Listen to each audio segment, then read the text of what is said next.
un paciente cuando esta ecogenicidad en la ecografía equipara por lo menos al hígado, que normalmente es más ecogénico. Y si obviamente supera la ecogenicidad renal a la hepática, claramente tiene ecogenicidad aumentada. Eso es lo que yo quise decir en la clase, que me parece que no se entendió. Y espero que ahora sí. Bueno, entonces, fíjense qué fácil va a ser la clase de ahora. Casi que la dan ustedes la clase. Yo casi que no la doy. Gracias. Bueno, muy bien. No, mirá, es de abajo, Nico. Fíjate, borrélo más. Ah, bueno. ¿Ahí está bien o mal? Sí, está bien. Bueno, muy bien. Entonces, ahora vamos a hablar de síndrome nefrótico.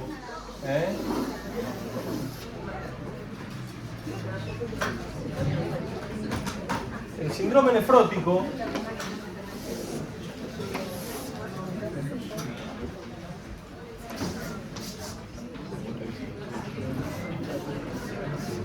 a diferencia del síndrome nefrítico, en donde la alteración estaba en la vertiente subendotelial, se alteraba la permeabilidad al agua y al sodio, por lo cual había retención de agua y sodio, y había inflamación o ruptura de la membrana, y eso dejaba pasar hematíes. También puede pasar proteína, pero sobre todo hematíes es lo que no puede faltar, y esa retención hidrosalina iba a devenir en hipertensión y en discretos edemas. En el síndrome nefrótico, la alteración no está de este lado, sino que la alteración está de este lado, y por diferentes mecanismos, las proteínas que unen los podocitos, como vimos, se dañan, o se dañan las estructuras que conectan, y para que pase, esta es la cápsula de Bowman, ¿sí? Y estas son las células parietales de la cápsula de Bowman, y ya que las hice en blanco, no son otra cosa que la misma capa de células que ahora se modifican, se especializan, y estos podocitos van a ser la barrera de filtración. Y el foco del problema va a estar acá, ¿de acuerdo? Y como pasan proteínas, va a haber proteinuria.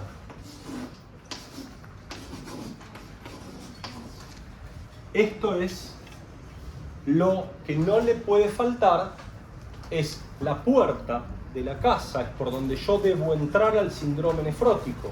Si no lo tiene,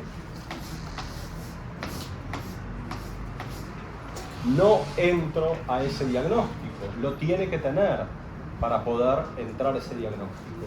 Y esa pérdida de proteínas va a generar todas las consecuencias del síndrome.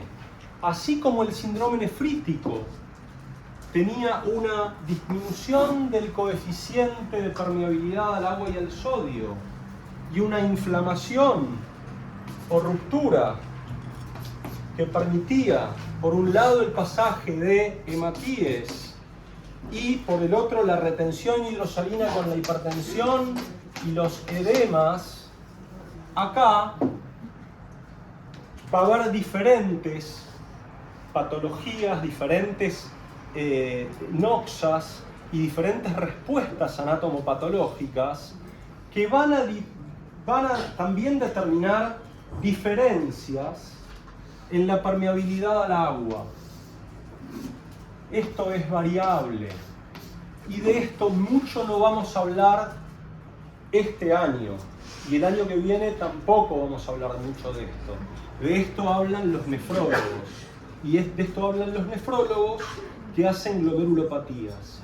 Cuando analizan en determinadas situaciones anatomopatológicas la insuficiencia renal aguda que puede ocasionalmente ocurrir en el síndrome nefrótico, pero que claramente no ocurre en la mayor parte de las causas del síndrome nefrótico. Y por lo tanto, la ira no es una característica del síndrome nefrótico. ¿Los confundí o los aclaré? Díganme la verdad. ¿Puedes repetir? Porque siempre los confundo.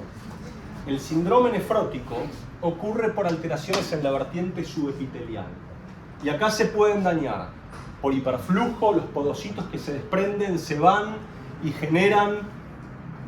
Acá falta un podocito, entonces imagínense que si acá hay una barrera de filtración de proteínas y acá falta un podocito, fíjense el desastre que ocurre. Estos van a tratar de fusionarse, estos se van a pegar con la membrana basal en un intento reparativo, y este pegoteamiento o adherencia es la primera manifestación anatomopatológica de la glomerulosclerosis focal y segmentaria. Y lo único que ve el patólogo es adherencias. Bórrenlo en serio, esto lo pueden borrar, pero es la realidad. Ahora sí vamos a tratar de contestar la respuesta.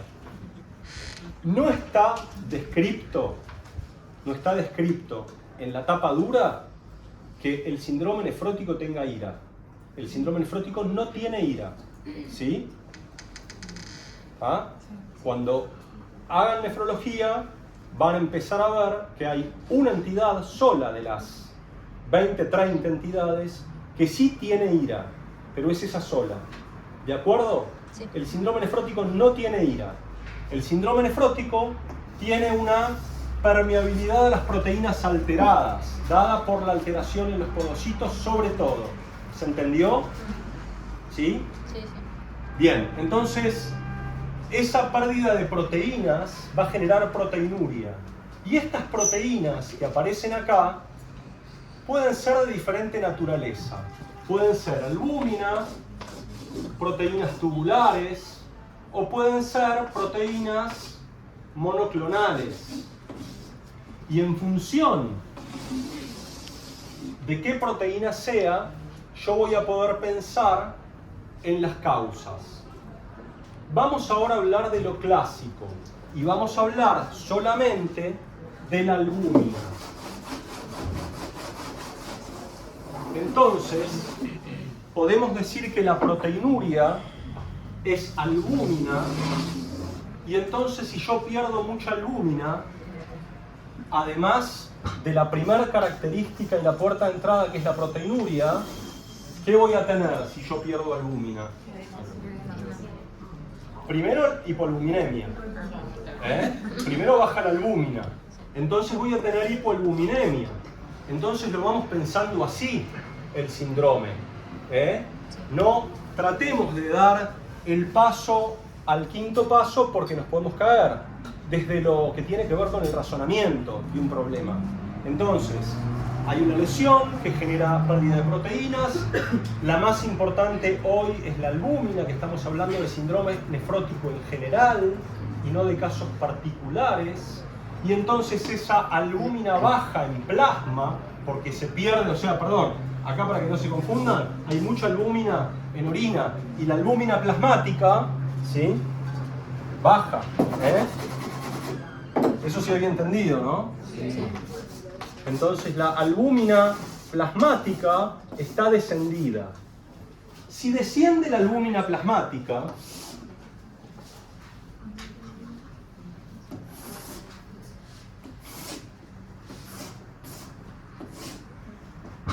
¿quién se acuerda las leyes de Starling? Presión osmótica, presión hidrostática.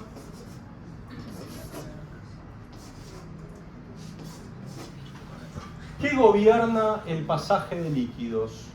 Si, por ejemplo, analizamos el caso del síndrome nefrótico, en donde se perdió proteínas, mayormente albúmina, y hay hipoalbuminemia. Y entonces en sangre hay hipoalbuminemia. Esto genera salida de líquido o entrada de líquido al capilar. Salida de líquido al intersticio. Hay 3 factores más que gobiernan el flujo de agua a nivel capilar. Diariamente son 80.000 litros de agua los que se mueven entre los capilares y el intersticio. 80.000 litros de agua por día. Es un tráfico enorme. Si ese tráfico enorme por las avenidas no tuviese una regulación con señalizaciones, semáforos, barreras, bien hecho, chocarían todos los autos. Entonces, los mecanismos que gobiernan el pasaje de líquido son muy complejos y están interrelacionados.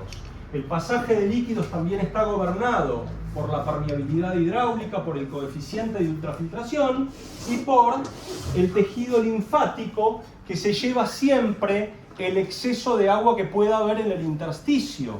Entonces ustedes pueden ver cuáles son las 7 variables que definen el pasaje de agua de los capilares al intersticio.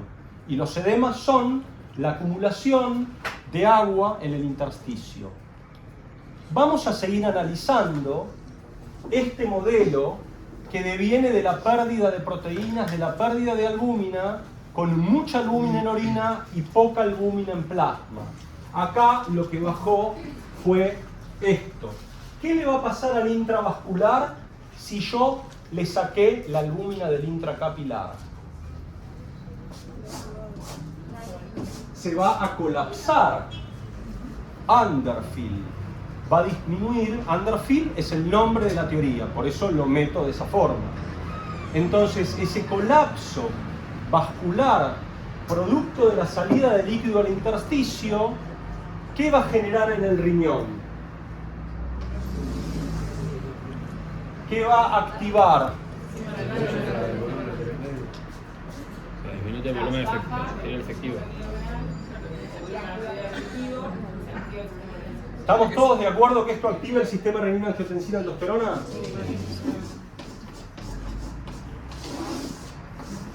Y esto va a determinar sodio urinario. Bajo. Y esto va a determinar reabsorción de Agua y sodio.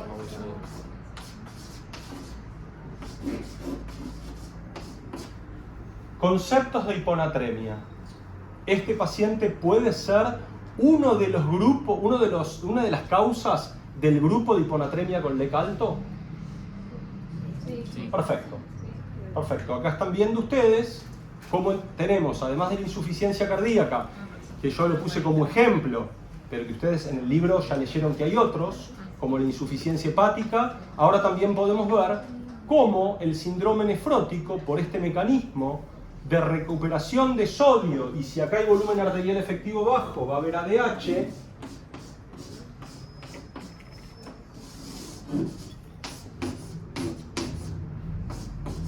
va a haber un aumento de agua en proporción con el sodio y se va a generar hiponatremia. ¿De acuerdo? ¿Hasta acá? ¿Vamos bien? Bueno, esto es lo que hasta el 70, 75, 80 repetían todos los médicos, la comunidad médica, teoría del Underfill. ¿Qué empezaron a ver? Esto sí, a partir de ahora vamos a hacer un paréntesis y todo lo que yo diga simplemente les va a servir para dar un salto al mecanismo actual. Pero todo ese vericueto de cuestiones que yo les voy a contar no lo tienen que saber. Podés incluso hasta parar de filmar. Los investigadores empezaron a ver que el sistema renina-angiotensina-aldosterona en el 95% de los pacientes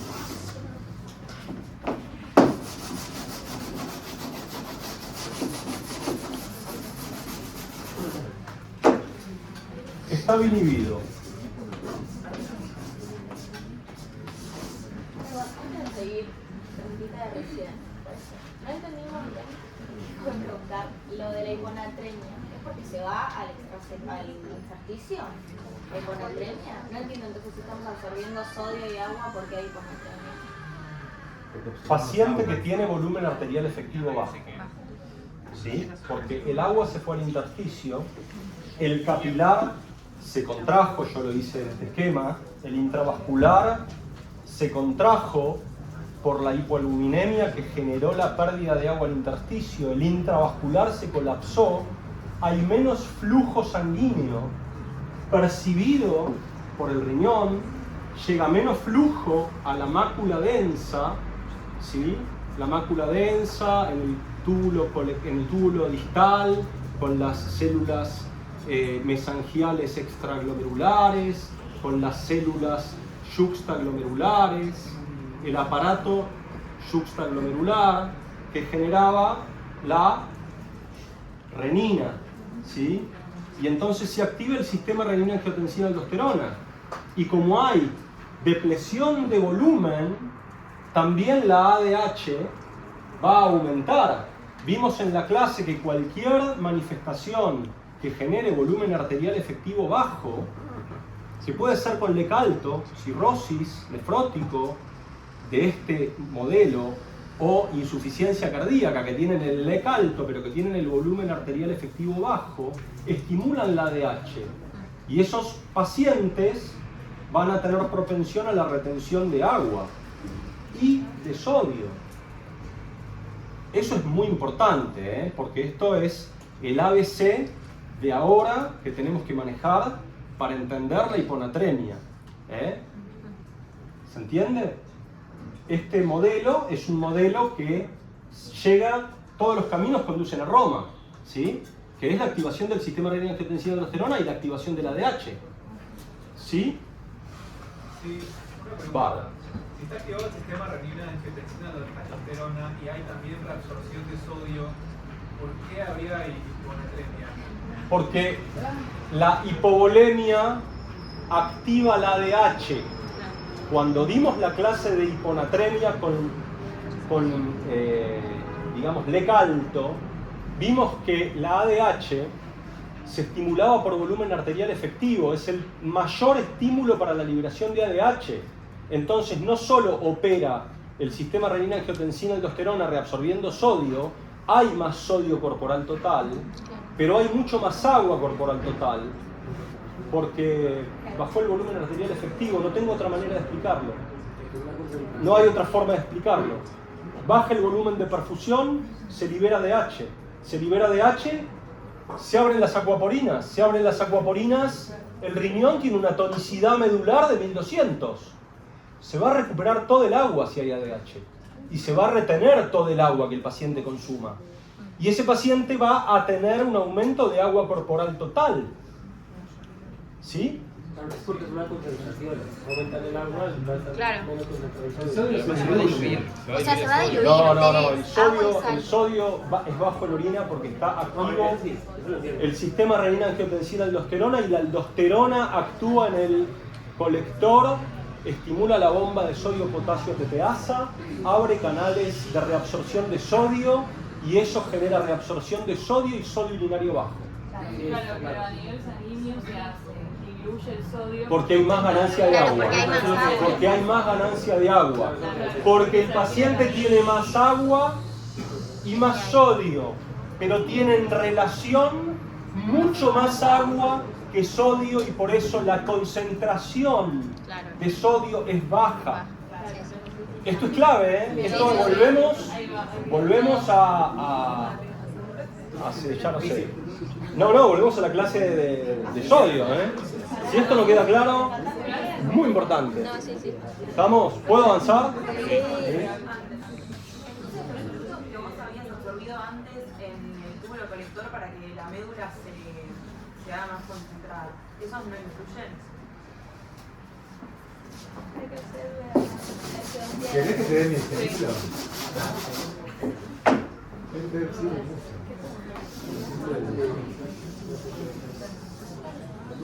Se reabsorbe sodio, potasio, cloro. Esta es la luz, este es el asa. Se reabsorbe sodio, cloro y además, en presencia de ADH, recircula la urea. Todo esto es el intersticio, doctores, y esta es la luz, y esta es la luz. ¿Sí? Sí. Acá hay una tonicidad ya en la horquilla de las... Ustedes saben que las nefronas pueden ser corticales o yuxtamedulares. Las yuxtamedulares tienen horquillas largas y llegan a la médula interna. Entonces, imaginen que acá es la corteza, en donde siempre están los glomérulos, y nunca hay glomérulos en la médula, y acá está la médula, en donde no hay glomérulos y están las horquillas delgadas. ¿Sí? ¿Me siguen anatomía? Fisiología. Entonces, esto que es el mecanismo de contracorriente genera una tonicidad intersticial de 1200 miliosmoles por kilo de agua. Si este segmento reabsorbió todos los iones y además en presencia de ADH y otros mecanismos se reabsorbe urea, ¿qué fluido llega acá? Un fluido muy bajo en osmolaridad, tubular. Por eso este segmento se lo llama dilutorio, porque diluye la orina. Y acá llega fluido tubular muy diluido, que puede tener dos caminos. Sin ADH se libera todo el agua. Y de acá, de estos 100, se van a seguir reabsorbiendo y pueden eliminarse 50 miliosmoles por kilo de orina. Y si hay ADH, se van a insertar canales que van a hacer que el agua, el ejercicio o el experimento que hicimos de los iones, ¿para dónde va a ir el agua si están todos los iones atrapando la molécula de agua? Atrapada. ¿Sí? No se va a ningún lado, el agua queda atrapada acá. Y se reabsorbe el capilar. Reabsorción. ¿Sí? Eso es el ABC. Sí, sí, sí. Entonces acá va a tener 1200 miliosmoles la orina. Y el sodio, que va por otro carril, y el metabolismo del sodio tiene una regulación independiente a la del agua, tiene que ver con la aldosterona, que viene de la hipoperfusión renal, que puede ser con depresión de volumen genuina, deshidratación, la causa que te guste, o disminución del volumen arterial efectivo porque el corazón no manda, porque hay vasodilatación esplácnica o porque se está generando este mecanismo que estamos analizando acá, síndrome nefrótico, hipoalbuminemia, contracción del intravascular. Sí. Ahora estamos en cero. Tiempo cero, empieza la clase, ¿sí? ¿Podemos? Sí. Pero esto tiene que estar clarísimo, porque todo lo que sigue se construye en función de esto. Igual me paran donde quieren y volvemos a explicar todo. Pero esto es clave. No, por favor, al contrario. Porque es un buen repaso. Tu pregunta fue el pie para un buen repaso. ¿Sí? Volvemos al modelo. Y volvemos a ver lo que a partir del 80 empezaron a ver los expertos. Empezaron a ver que este modelo chocaba con la evidencia de que más del 95% de los pacientes tenían un sistema renina-angiotensina inhibido, a pesar de un sodio urinario bajo, en contexto de sodio urinario muy bajo. Entonces, si el mecanismo central de recuperación de sodio estaba inhibido, ¿cómo puede ser que yo tenga el sodio bajo? Empezaron a investigar, y yo les voy a ahorrar 30 años de investigación. Se llega a concluir en el 90 que hay una molécula además de proteínas como albúmina, se filtra plasminógeno. El plasminógeno filtrado por la alteración en la barrera de filtración es una de las tantas proteínas que se pierde.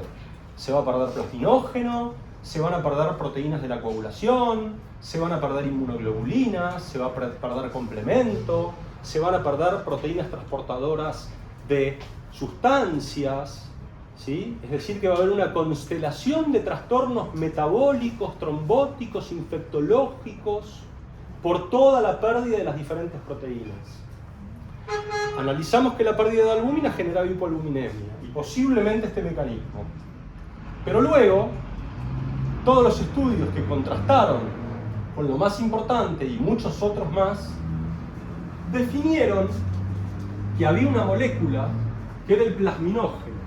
Y cuando el plasminógeno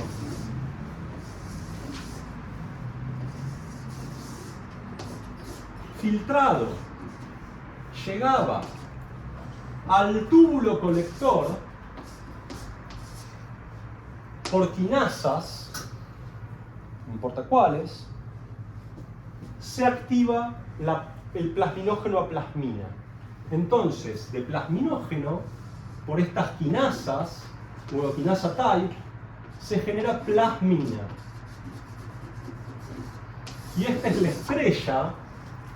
estrella de la producción de edemas en ese 95% de pacientes que no tenían el sistema renina-angiotensina estimulado, sino que tenían una activación por estas quinasas del plasminógeno a plasmina. ¿Qué hace la plasmina?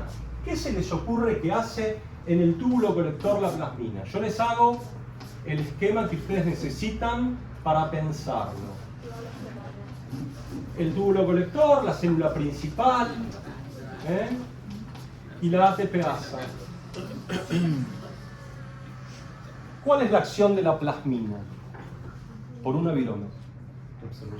Por dos viromas.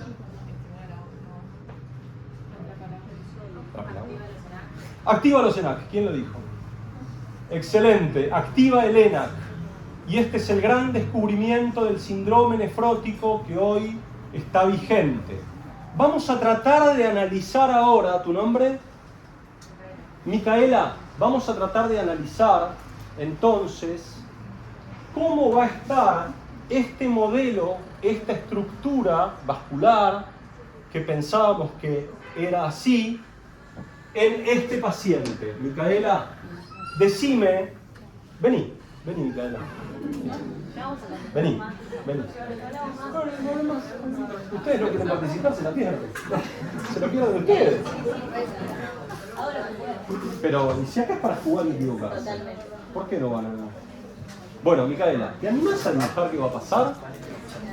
En un modelo... Este es el vaso normal. Este es el vaso normal. ¿Sí? Este es el vaso normal. Tendría que ser igual a este, pero es el normal. Micaela, vos dijiste que el plasminógeno activa el ENaC. A partir de ahí, ¿qué va a pasar con el vaso que sigue cuando el ENaC esté activo? Vamos, mirá qué generoso soy. Mirá lo que te doy. ¿Qué va a pasar? Dale, ayúdala. Adentro. Recupera. La recuperación. Sí. Marco. ¿Por dónde está entrando el sol? Mira, pará. Ahora te voy a dibujar el modelo bien, porque te lo dibujé mal. Déjame que esto no es el túbulo colector, Esto es un vaso sanguíneo. Esto es un vaso sanguíneo, y este es el vaso sanguíneo que quedó chiquito por el modelo Underfield, que es el que se pensaba hace muchos años, y que estuvo en boga por años. Entonces este es el vaso sanguíneo, y este es el vaso, te lo voy a borrar porque vos pensaste que era otro modelo, y aquel ENaC no está, el ENaC está en el riñón y recuperó sodio y sal. Yo lo que quiero es que vos me hagas un multiple choice, vamos a hacer. Igual, más chico o más grande. Micaela que fue la que descubrió que la plasmina activa el ENaC. El ENaC generó reabsorción de sodio, Claro, primaria. si absorbe sodio, asumo que también va a entrar agua, entonces... ¿De acuerdo? Micaela acaba de explicar la teoría vigente del... Si uno era Underfield, ¿querés ponerle el nombre? Este es Overfield.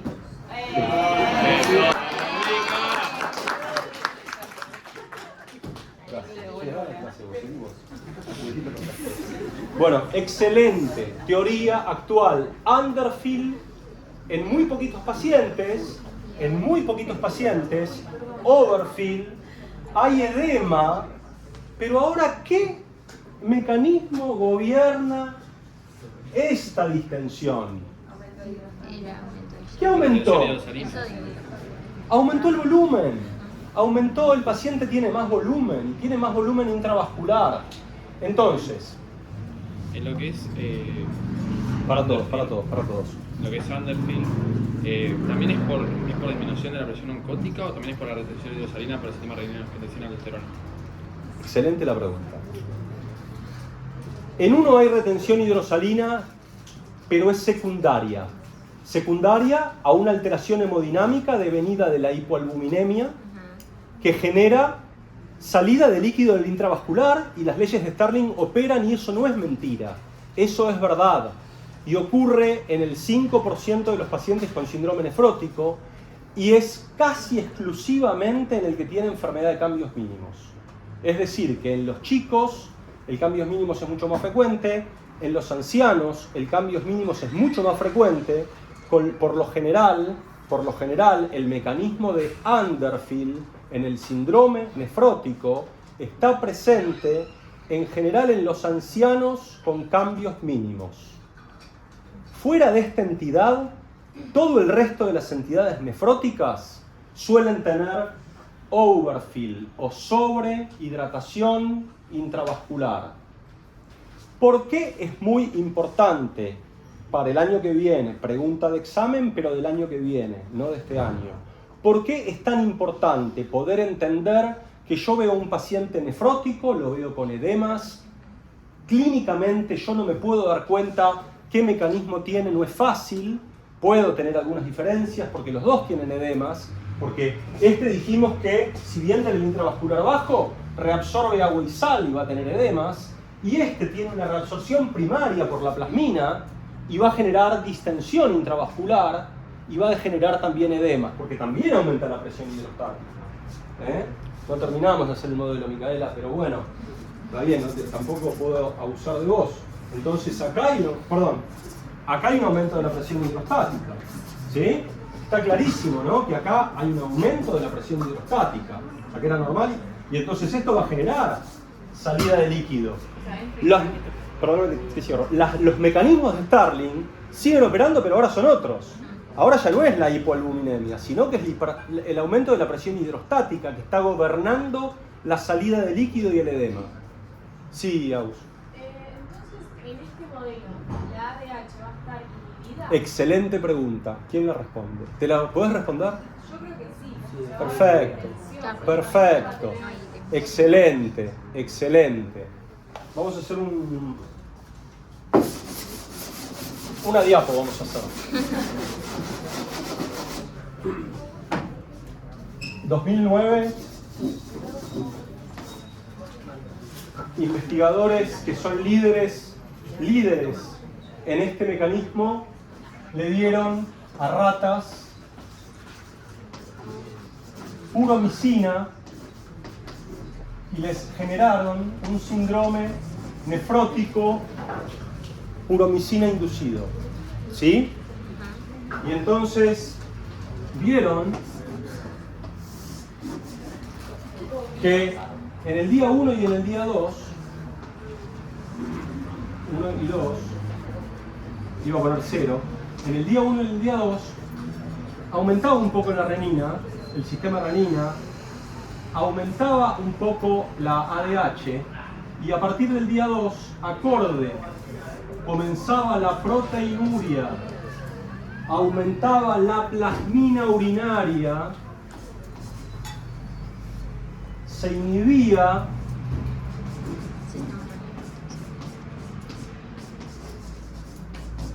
el sodio urinario, y este es el modelo de presentación, al cual le agregó ADH, Agus, ¿sí? Y la ADH hizo esto. Se planchó la ADH durante todo el modelo. Metió muchas más cosas para poder consolidar la teoría. Pero ya solo con esto queda clarísimo que proteinuria en paralelo con plasmina, que es proteinuria. Inhibición del sistema renina-angiotensina, expansión del LEC, inhibición de ADH. ¿Sí? Este es el modelo que en 2009 permitió tener toda la evidencia humoral que sostiene hoy, sin lugar a dudas, la teoría del... ¿Micaela? Bien. Entonces solamente el 5% de los pacientes se cumple la... Exactamente, en los pacientes con cambios mínimos que tienen proteinuria abrupta, y sí opera en ese mecanismo de proteinuria abrupta y caída rápida de la lúmina el Underfield. Hay una explicación compleja para explicar por qué se va disipando el gradiente oncótico en los pacientes que tienen hipoalbuminemia, pero no vamos a entrar en esa explicación. Es un poquito para quizás el año que viene o más adelante. ¿Hasta acá vamos bien? Pregunta, ¿por qué el año que viene Landi les va a preguntar por qué es importante diferenciar estos dos grupos clínicamente?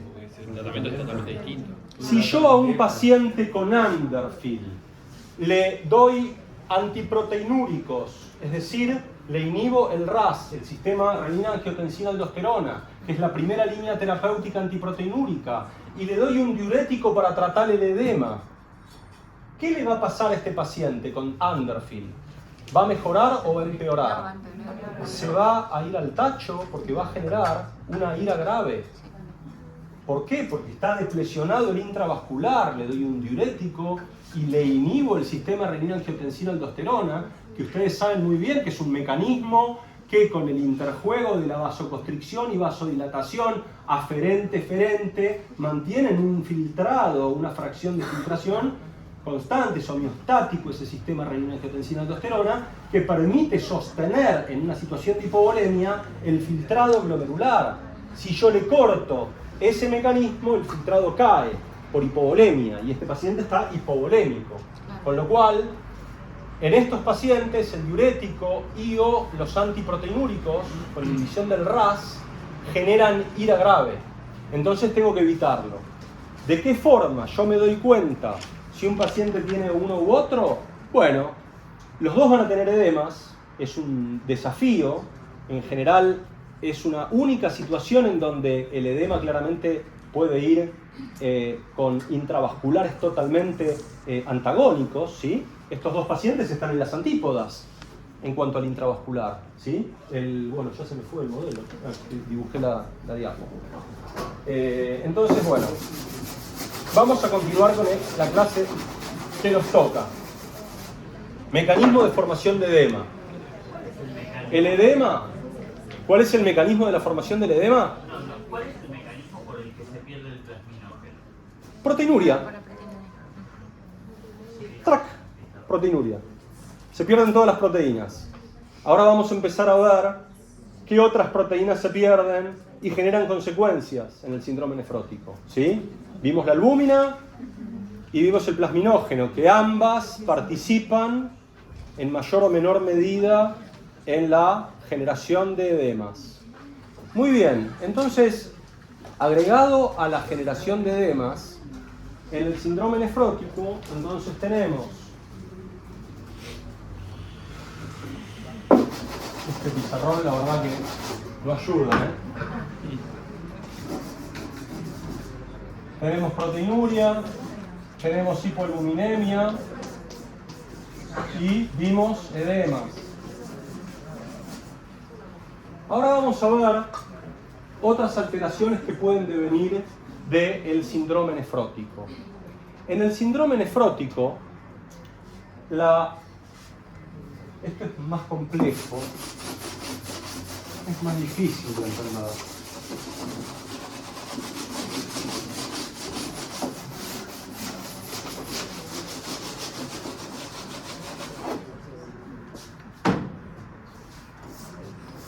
Este es el enterocito, este es el hepatocito,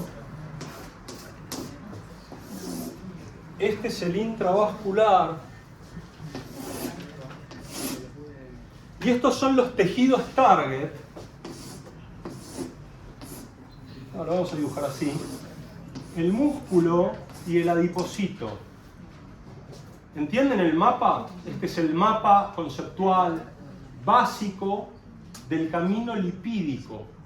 Los lípidos que se forman por lo que comemos, con apolipoproteínas, con triglicéridos, con fosfolípidos, que vienen algunos de la vía biliar, otros vienen del tubo digestivo, se generan moléculas de lípidos, ¿sí? Que pueden ser kilomicrones, moléculas de VLDL, hay moléculas dando vuelta de HDL, hay moléculas de LDL. ¿cuál es la función de los lípidos?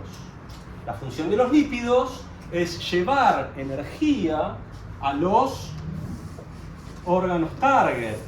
Acá como fuente de energía y acá como reserva de energía. Esto es muy básico, ustedes lo recontra saben. Entonces, para que esto ocurra, tiene que haber receptores y tiene que haber lipasas que tomen las moléculas y las puedan internalizar, entrar en la vía lipolítica y generar el ácido graso, que es el sustrato energético del que estamos hablando. Hasta acá nada nuevo. Entonces, ¿qué pasa en este primer paso en el síndrome nefrótico? Por mecanismos que no se conocen del todo, estas proteínas y estas lipasas están reguladas por moléculas sensibles a la inflamación. Y la inflamación va a determinar una inhibición de la captación de estos lípidos a sus target. Es decir, el título sería que el primer paso para la alteración lipídica es un proceso inflamatorio que disminuye los receptores para la captación de las moléculas lipídicas. Si estas moléculas lipídicas no se captan, van a empezar a aumentar. Yo se los resumo mucho, porque es muy complejo y analizar cada molécula lleva media hora. No es el objetivo de la charla. Pero lo que le va a pasar a la molécula de HDL normal, cuando esto aumente, es un mecanismo de saturación. Y esto ustedes saben que el HDL lo que realiza fundamentalmente es darle ApoE y ApoC a los lípidos para que puedan ingresar.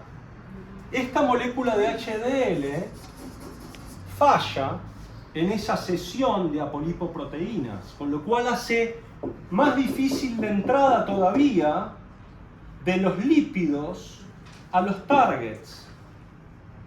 Y esta falla determina, la ApoE por ejemplo es un ligando del receptor.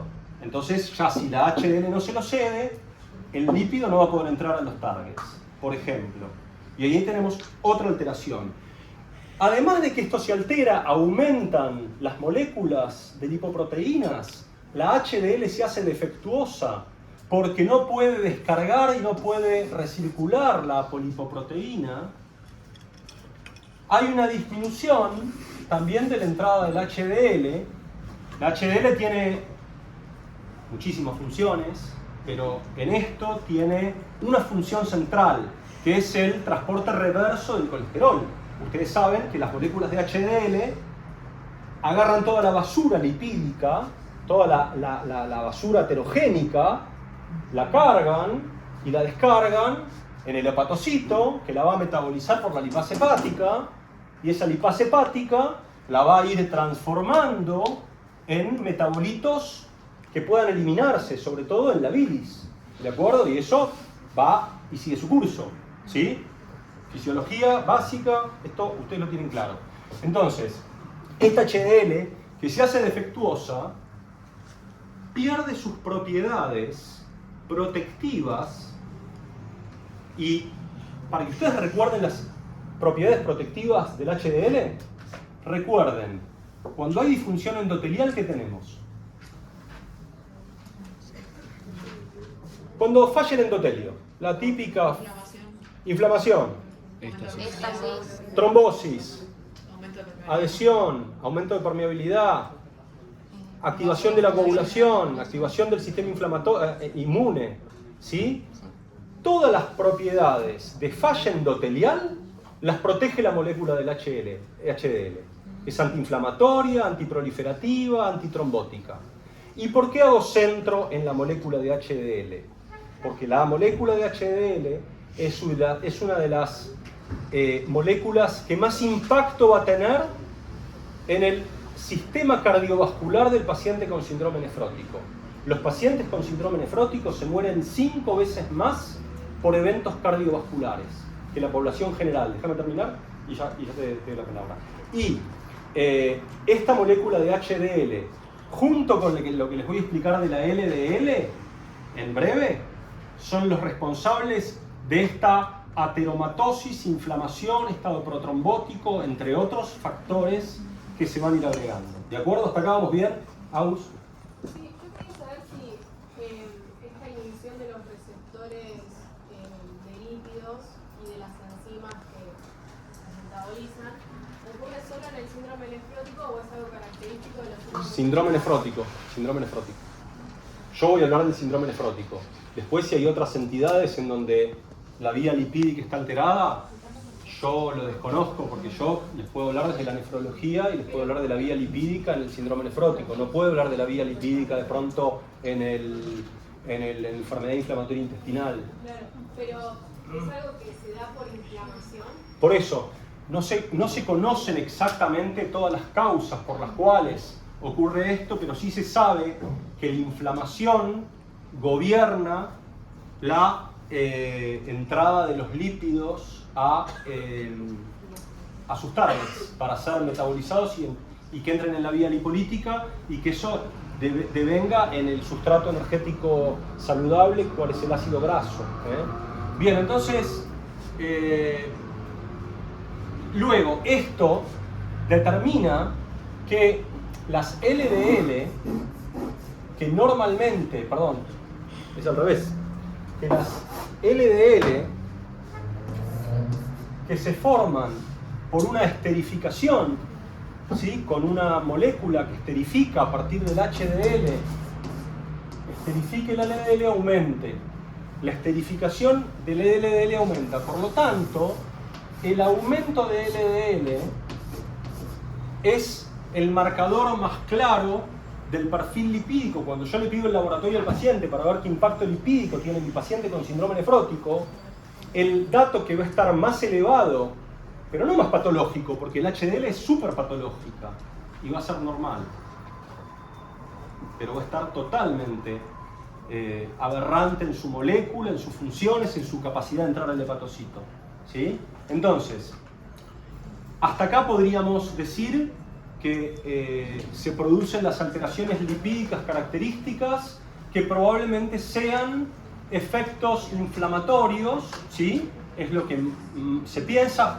Después no me quiero meter ya en cosas moleculares que tienen que ver también con proteinuria. Por ejemplo, acá, para que el HDL entre al hepatocito, hay una proteína de anclaje y hay un receptor con proteína de anclaje. Por ejemplo, esta proteína de anclaje, que también es circulante, se pierde con la proteinuria. Esto es muy fino, ya es un delirio esto.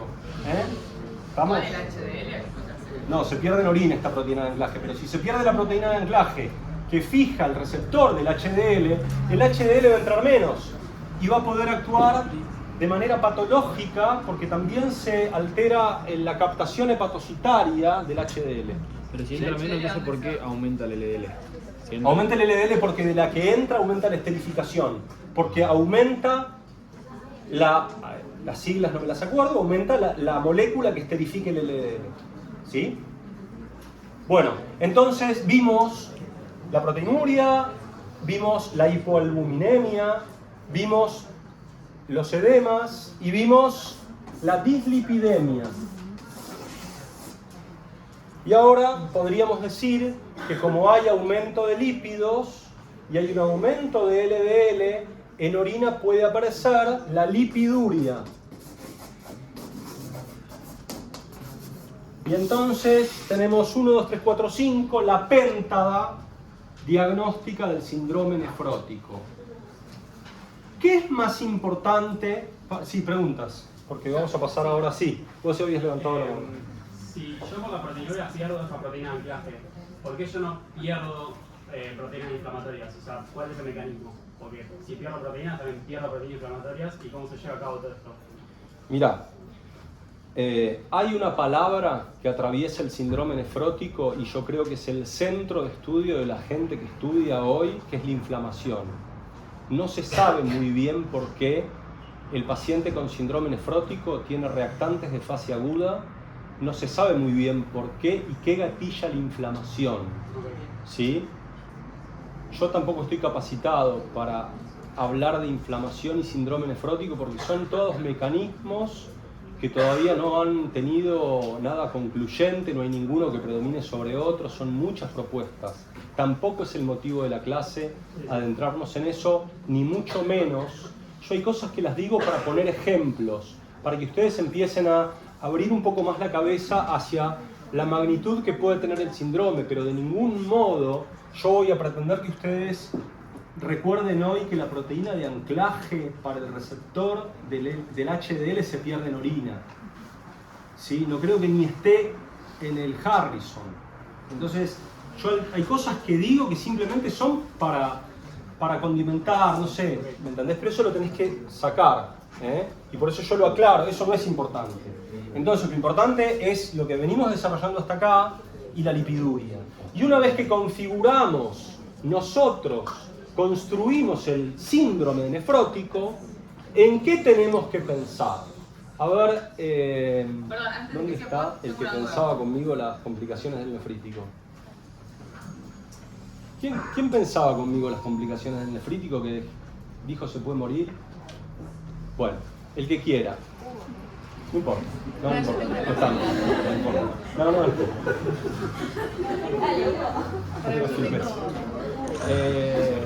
No del nombre. No lo que no. Se hizo. Vale, muy bien. Espérate una consulta. La lipiduria a nivel macro, ¿se puede...? Sí, se ve en el microscopio, en la orina, la lipiduria. Pero el paciente, Perdóname. O sea, no lo ve. El paciente no lo ve, pero yo lo veo en el microscopio. Pero no hay cambio en la orina. No, en la orina hay espuma. Ahora vamos a ver la clínica. Ahora terminamos con esto y vemos la clínica. Cómo yo reviso al paciente, qué veo en la orina, qué veo en la orina. Bueno, decime. Sí, no me termina de quedar claro, ¿la lipiduria se expresa de que este HDL no es reconocido por el hepatocito? No, la lipiduria es producto de que hay un exceso de LDL. Hay un exceso de lípidos que en el túbulo se apelotonan y generan moléculas de lípidos. Sin diferenciación de si es LDL, HDL, kilomicrón. Sin diferenciación.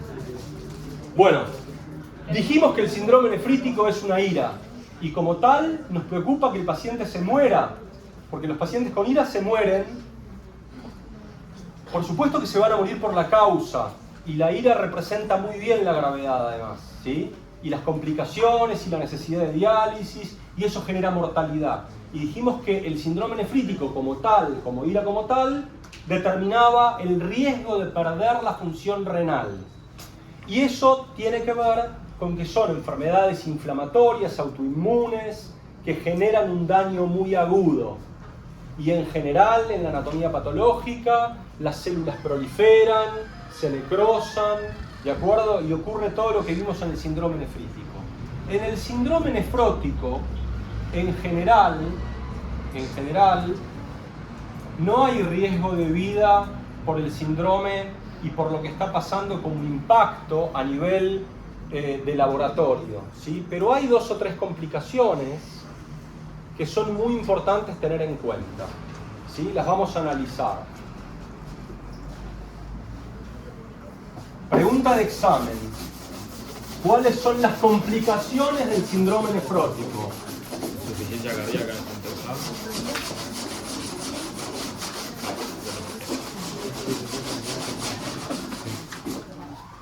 Estas no son las complicaciones, estas son las consecuencias y lo que definen al síndrome. Y de esto vienen las complicaciones.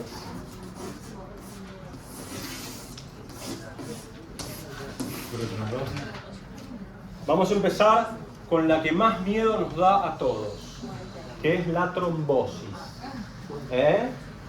Y el paciente se puede morir por trombosis, ¿sí? Y la trombosis es muy frecuente en el síndrome nefrótico, ¿sí? En algunas series, hasta el 30% de los pacientes estudiados en una serie presentaron trombosis clínica, que se pudo evidenciar con clínica. Muy probablemente la trombosis sea mayor y sea silente y yo no la detecte. Pero el 100% de los pacientes con síndrome nefrótico tienen un estado protrombótico. Y esto yo lo puedo definir por patrón de laboratorio, ¿sí? Y está definido, por ejemplo, uno de los parámetros de laboratorio universal en el paciente con síndrome nefrótico es el aumento de la trombina. Con lo cual, y otros factores que me permiten establecer que el 100% de los pacientes con síndrome nefrótico tienen un estado protrombótico. Y ese estado protrombótico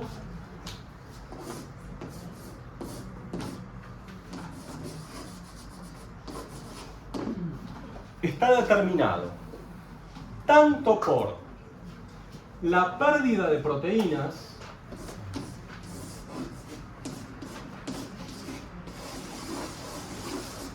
en donde se pierden sustancias que son antitrombóticas y que van a disminuir en la sangre.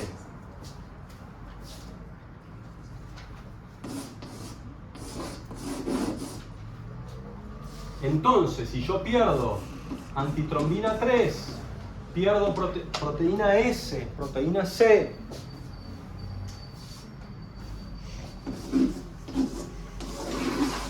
y las tengo bajas, las antitrombóticas, y por otro lado, la pérdida de proteínas, la pérdida de albúmina, sobre todo la pérdida de albúmina, induce en el hígado el aumento de síntesis proteica. Eso es una consecuencia de la hipoalbuminemia, ¿sí? Se pierde albúmina, tenemos hipoalbuminemia, y la hipoalbuminemia a nivel hepático es un potente inductor de la síntesis de un montón de proteínas, ¿sí? Las que nos importan en este momento son las proteínas protrombóticas, ¿sí? Con lo cual aumenta por síntesis hepática proteínas protrombóticas en un contexto de pérdida de moléculas antitrombóticas. Entonces, si aumenta la trombina, por ejemplo, y yo tengo además una alteración en la disminuidas las antitrombóticos, se va a empezar de alguna forma a activar la coagulación. Y veamos qué le pasa para que haya trombo, ¿qué tiene que haber? Vamos un poquito a fisiología. Para que haya trombo, ¿qué decía Virchow? Tiene que haber éxtasis, factores que aumenten la coagulación. Factores que aumenten el daño endotelial y éxtasis, ¿sí? Entonces eso era la triada de Virchow. Bien, entonces nosotros vemos que acá hay un aumento de proteínas protrombóticas, disminución de antitrombóticas. Hablamos de la inflamación en el síndrome nefrótico y por eso yo digo que la inflamación atraviesa el síndrome nefrótico y la inflamación puede dañar el endotelio. Y por otro lado, estas LDL que eran aterogénicas, esas LDL que estaban aumentadas, que están más oxidadas,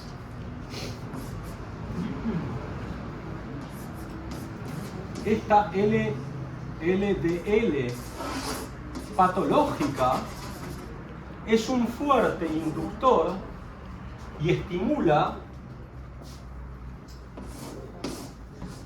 a las plaquetas. Y las plaquetas, por el LDL y por el tromboxano A2, el tromboxano A2, ¿con quién viaja en la circulación? Muy bien. Muy bien. Muy bien todos. Vamos muy bien. Entonces, si la albúmina baja, el tromboxano libre, disponible para activar. El tromboxano A2 es un activador de plaquetas, ¿sí? Coagulación.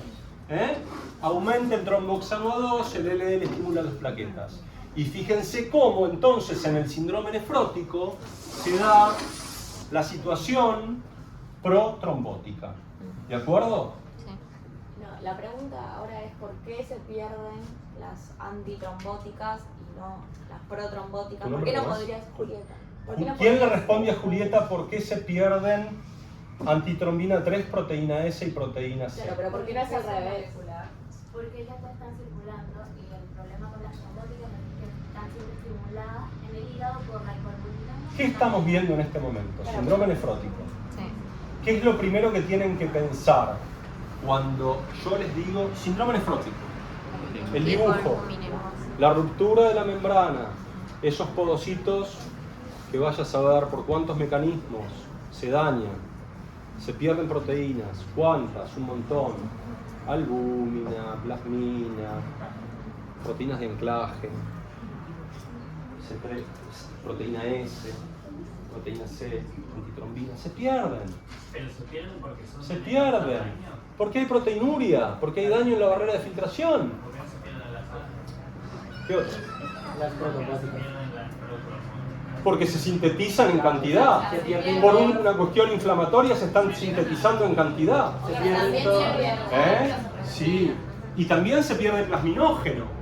Y entonces si se pierde plasminógeno se activa la vía fibrinolítica. Se inhibe, la vía fibrinolítica. Entonces es la tormenta perfecta. ¿Vieron la película La Tormenta Perfecta? Película vieja. Ustedes no la vieron. Entonces ahí que el hígado empieza también a producir en grandes cantidades las antitrombóticas.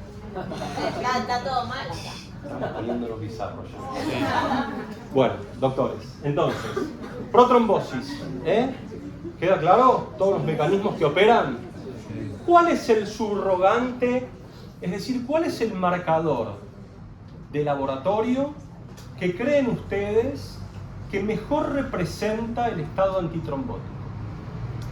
Por dos viromes. Por dos viromes nuevas.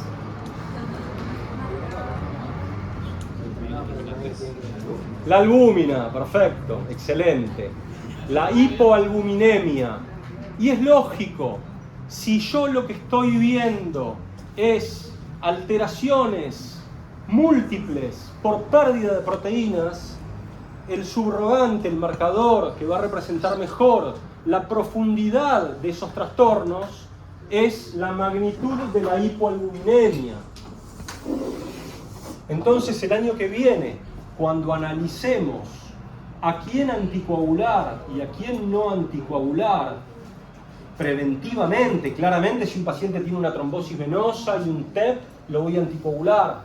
Pero cuando yo vea a un paciente en el consultorio y lo vea con una albúmina menor de 2,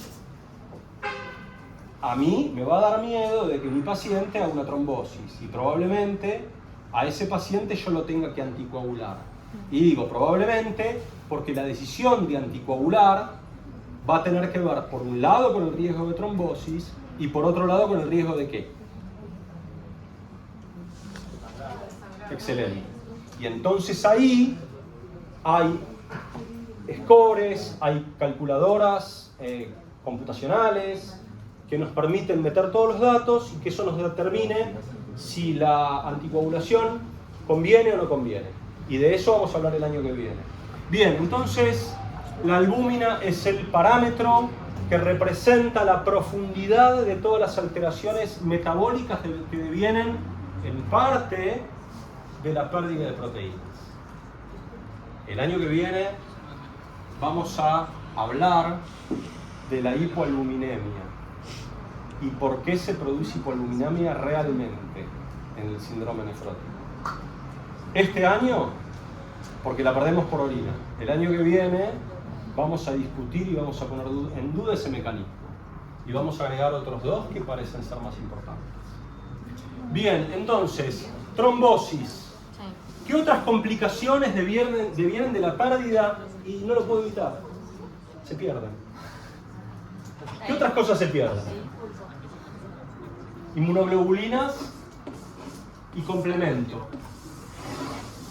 ¿Son proteínas o no son proteínas? Sí se pierden. Y si se pierden, el paciente tiene mucho más riesgo de ¿qué? De infección.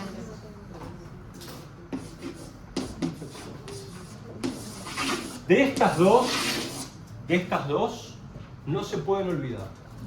Foto. ¿Sí? Foto es que en el examen en algún momento van a llegar, que para la vida las van a necesitar y las van a tener que tratar y va a ser lo que más les va a importar. Cuando vean pacientes reales en el consultorio, van a tener que lidiar con un montón de cosas, pero lo que más les va a preocupar son estas dos complicaciones. Para la vida médica, hagan lo que hagan. Otras complicaciones cardiovasculares, ¿sí? Por lo que dijimos de las alteraciones lipídicas y la sobrecarga de líquido que tienen los pacientes estos pacientes tienen 3 veces a 5 veces más mortalidad cardiovascular.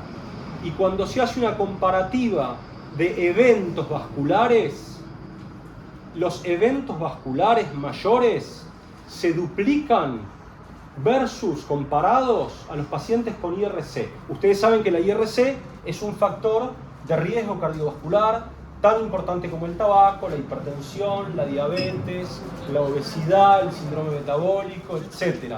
Ustedes saben que la IRC es en sí misma, por el estado proinflamatorio y sobre todo si dializan, sobre todo cuando un paciente hace diálisis, la edad vascular de un paciente que dializa se acorta 4 años por año de diálisis. Dato. Bueno, entonces, los pacientes se mueren mucho más y tienen complicaciones cardiovasculares. Por lo tanto, lo que tenemos que tratar enérgicamente es la dislipemia y vamos a ver cómo el año que viene. ¿De acuerdo? Otras complicaciones que tienen los pacientes con síndrome nefrótico. No tengo más blanco.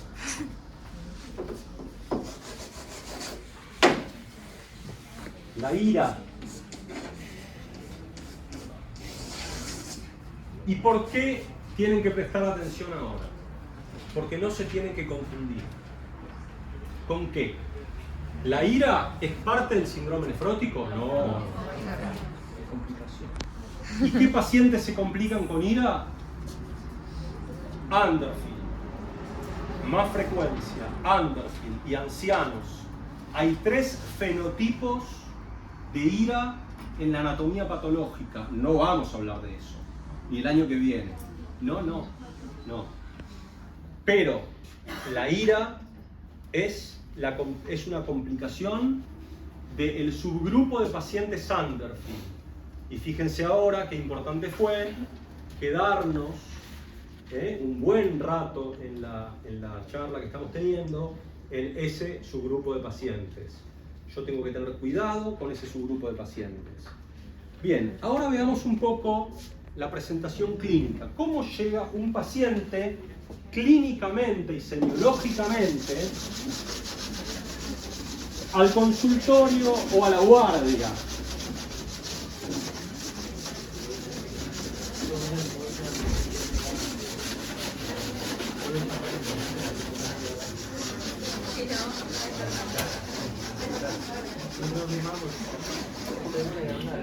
¿Cómo llega al consultorio? ¿Al paciente o a la guardia? ¿Cuál es la manifestación ahora? ¿Por dónde entramos? ¿Qué nombre tiene la puerta? Por la hipoproteinemia.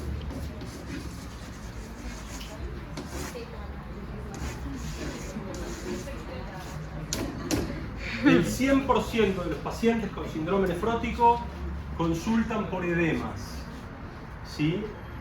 Y acá hay un encomillado. Los pacientes que saben que tienen una condición que cursa por la naturaleza de enfermedad con brotes y remisiones espontáneas o con terapéutica, saben que van a poder tener un brote.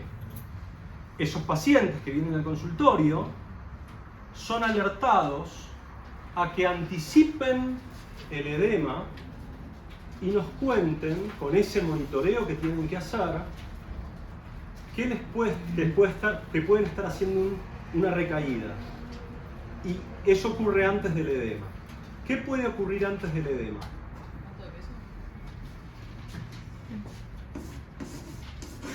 ¿Y por qué el aumento de peso que el paciente con una condición de las que les estoy planteando debe mantener un monitoreo de peso? ¿Por qué el peso antecede al edema?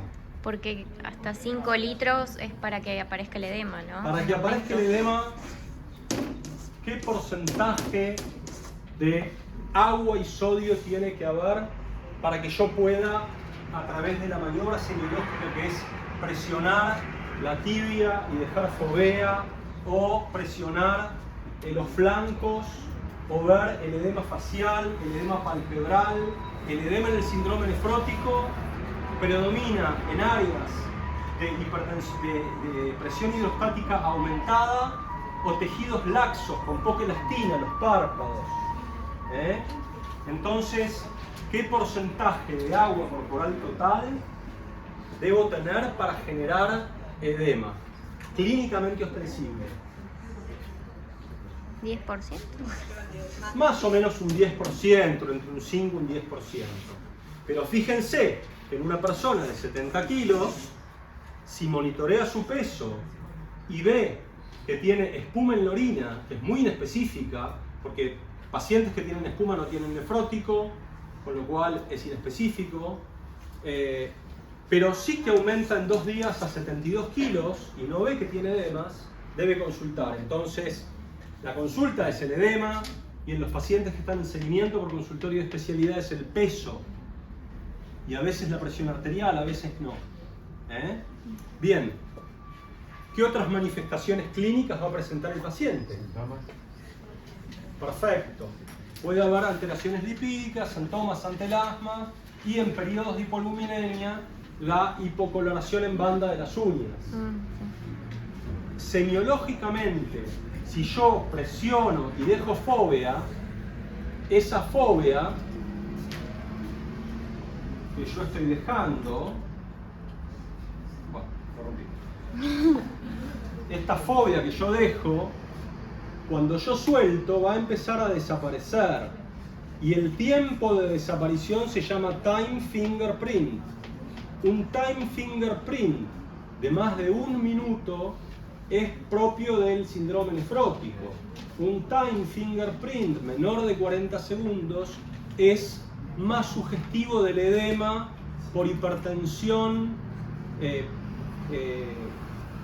por insuficiencia cardíaca, por aumento del retorno venoso.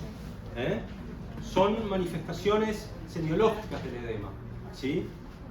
Luego el paciente se puede presentar con cualquier manifestación de laboratorio que ustedes ya vieron que caracteriza el síndrome y o con las complicaciones. Un paciente puede consultar a la guardia por tromboembolismo de pulmón y tener un síndrome nefrótico. O puede venir con una neumonía por neumococo, que es junto con las infecciones urinarias, las respiratorias por neumococo, son las infecciones más frecuentes en este grupo de pacientes. Entonces también puede venir por una complicación. ¿De acuerdo? Sí. Bueno. Ya está. Una consulta. La CID. Una consulta. La CID, la coagulación intravascular diseminada, ¿puede sobrevenir después del como complicación del síndrome nefrótico? No que yo sé. ¿Cuáles son las causas del SID? Se clasifica en 5 causas la SID. Hay una clasificación de la SID. Que yo sepa, el nefrótico no está ahí. Bueno, nos estamos yendo.